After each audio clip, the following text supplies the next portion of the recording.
Jason, thank you so much for joining me for this conversation about NFTs. I'm looking forward to learning about Noise D and all that you and your team are doing in the NFT space. Please introduce yourself and Noise D to me, and looking forward to it. Cool. Yeah. I guess first off, thank you for having me. Looking forward to the conference. Looking forward to this quick chat. So a bit about myself and Noise D. So yeah, I'm the co-founder of Noise D. We're an upcoming NFT music marketplace. We're launching on Tuesday, the 26th of October. So next week. Yeah, we pretty much facilitate the buying and selling of unreleased music and the music rights that go with that music. And we'll have a few other iterations to our product, like fractionalized NFTs, fractionalized revenue investments, and royalty in investments, as well as a syndication platform where we're pretty much functioning as a distributor to various streaming platforms throughout Western Europe and the West, but also into mainland China and Korea, and so on and so forth. So that's a brief intro about myself, about Noise D, and yeah, what we're doing, and I guess what leads me to being here today and talking at the event.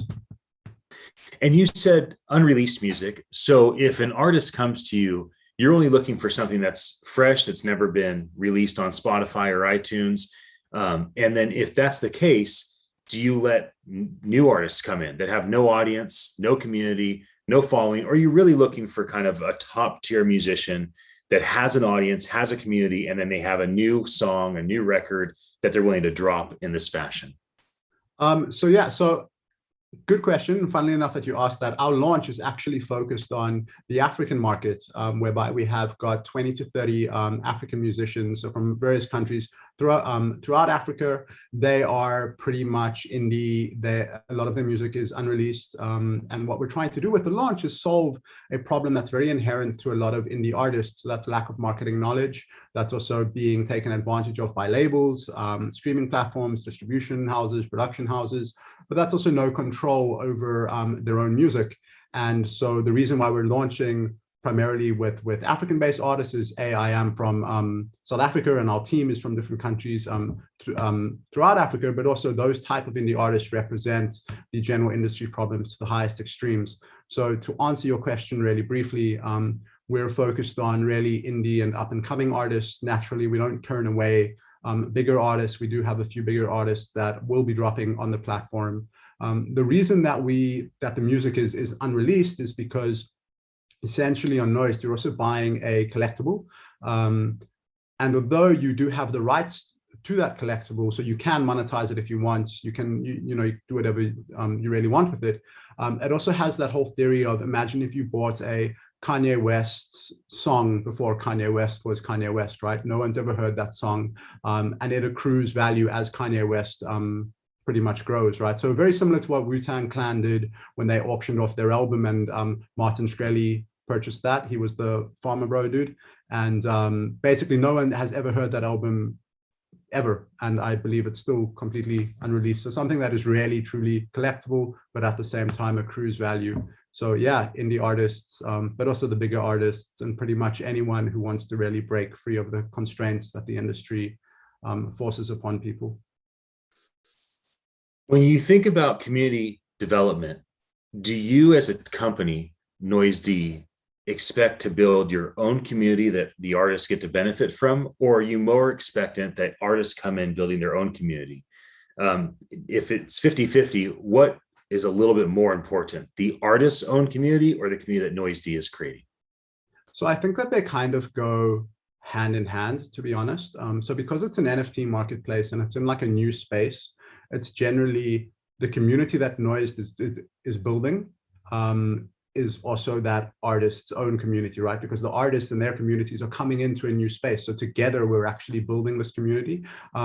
However, artists who truly believe in kind of the vision, the dream, but also the technology are naturally wanting to bring in their communities into these kind of new tech spaces. And so yeah, I would say not necessarily it's 50-50, but I would say that it's kind of all one community, right? We're kind of bolstering artists' current communities, but those artists are kind of joining a new community, and together we're kind of finding the symbiosis where we're I guess just building a general new community of like NFT musicians, marketplaces. So that's what Bandcamp did when Bandcamp first came out, right? And they created this really cool platform for indie artists to monetize themselves, right? And then that kind of Bandcamp community became like the foundation of the online artist community, and then, you know, became the SoundCloud communities and so on and so forth.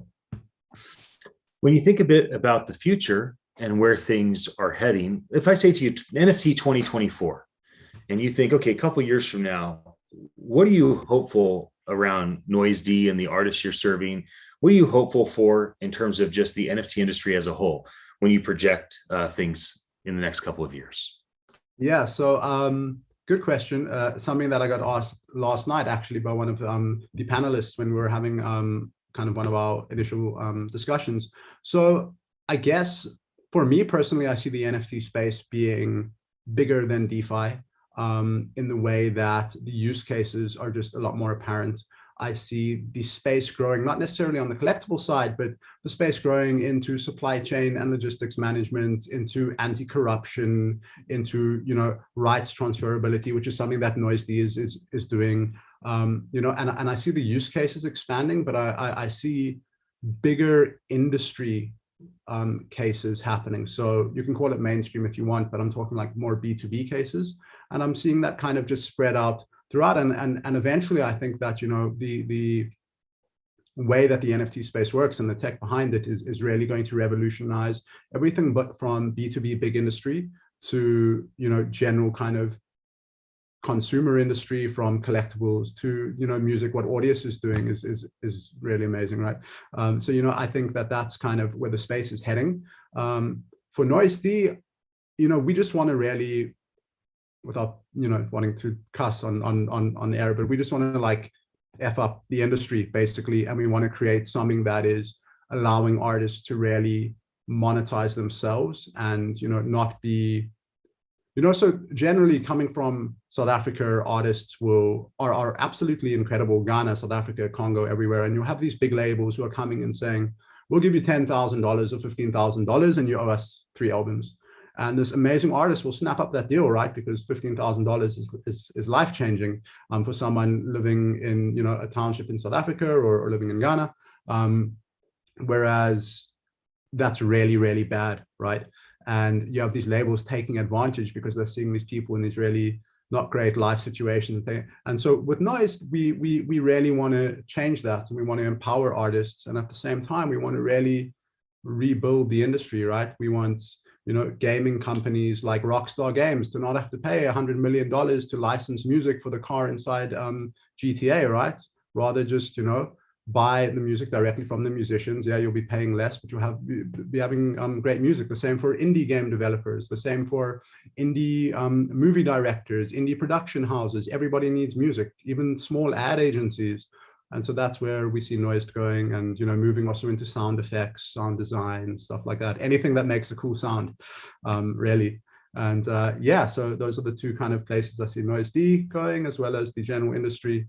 And I just hope that Noise D really moves with the industry, because I think the industry is definitely going in that way. I like the way you cast your vision. That's people are not articulating these opportunities the way you are, or at least not the exact same way. And I like the way that you walk that through. I'll look forward to connecting with you in New York because of it, because I've talked a lot about the same type of things in terms of just the ease of use, right? A video game company going and acquiring commercial rights to a song, no middlemen, no agents, and the artist is really well compensated based on the way it's used.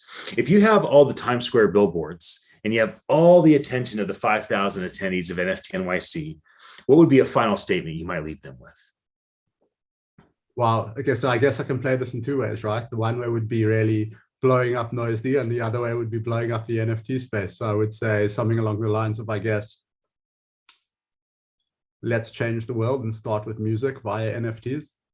As corny as that sounds, I would, to be honest, I'd need more than a couple minutes to think about that if I had all the billboards, but definitely somewhere along those lines. You know, NFTs are changing the world. We're trying to change music, and, you know, we're hoping one-on-one goes together. Yeah. I am as well. I think it's good, right? We're all working together. I think it'll be great to What would you collaborate. say, just out of curiosity, what would you say if you had all the billboards?